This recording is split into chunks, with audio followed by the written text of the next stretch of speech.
say that good minds think alike, that McMap was developed for the military, as was Krav Maga for the Israeli military. And we see, of course, more similarities and differences. The Krav Maga, again, was developed for the Israeli Defense Forces. It is taught to their personnel today.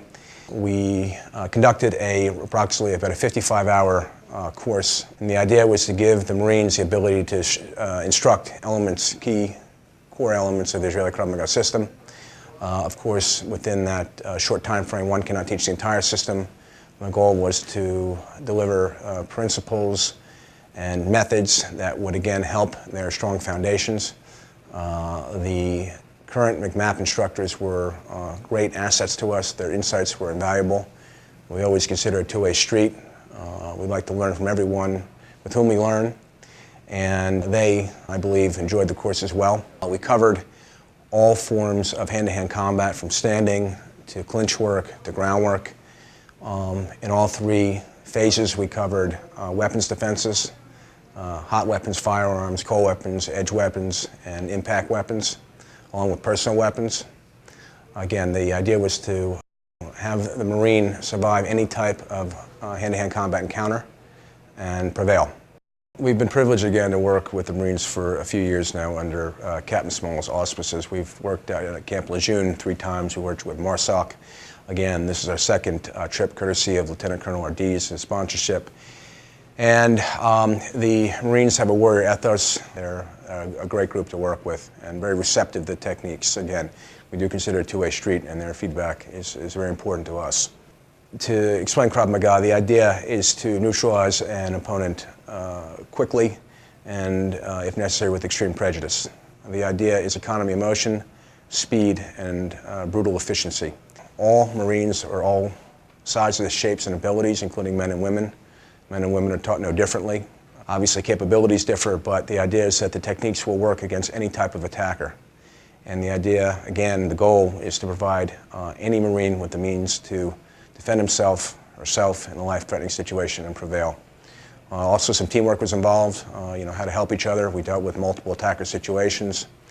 I think that helped foster an already strong esprit de corps. And working with the United States military is a real privilege, especially with the Marine Corps.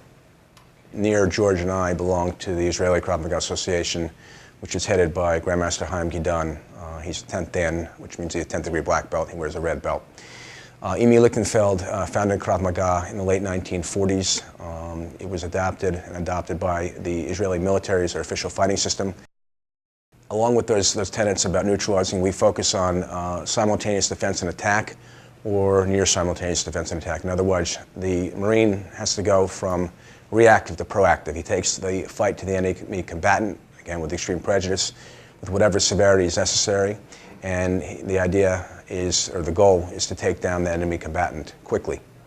Again, we're emphasizing combat fighting, street fighting, in other words, kicking to the groin, destroying somebody's knee, hitting the windpipe, dislodging an eyeball if necessary, chokes, neck breaks, but again, this is with a military orientation. Circling back, again, there's a great deal of Krav Maga out there. It takes us a long time to develop instructors. There are a number of us, but we do not produce instructors overnight, which is why this is a limited course. The Marines got to do just a few techniques. They'll be able to come away and hopefully instruct their fellow Marines, but the courses in Israel are 180 hours plus, and that includes several years of prior training. So, of course, there are different levels of instructors, but this gave the Marines a taste of what we do, and hopefully they'll be able to teach and convey the limited information we're able to deliver in that 55 hours of instruction. Again, the similarities outweigh the differences. The core combatives, elbows, kicks, knees, some of the ground fighting, closing on the enemy combatant, taking control, violence of action. What I can comment on again is what we call retzef, which is continuous combat motion. I'd like to sort of make a parallel to the Marine Corps' violence of action. This is continuous violence of action. However, we do it in a methodical way. In other words, we're using different planes of attack. In other words, I might give a kick to the groin and then a straight punch to the throat, but I'm continually harnessing my momentum. In other words, it doesn't stop, and we do it in a very particular way that harnesses that economy of motion and that weight movement. And everything that we do has to steer towards the practical. It's all proven. There's no theory here. And again, any hardcore or vetted military system will only focus on the practical.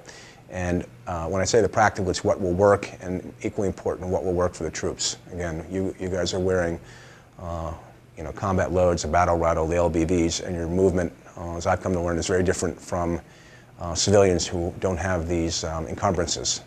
Of course, the helmet can be used, the Kevlar can be used for headbutts, forward and back.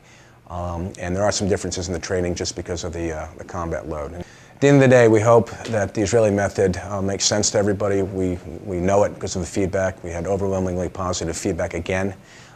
Fortunately, wherever we've gone within the Marine Corps, it's been well received, and we appreciate the open-mindedness. But even if there were skeptics, it fits very well with Marine thinking, and the overwhelming practicality and efficient brutality of it speaks well. I can't say enough about the great people I've met, and just as an American citizen, I really appreciate what the troops do, the untold sacrifice, and it's always an honor to work with the Marines and the United States military. So I appreciate the hospitality. Thank you.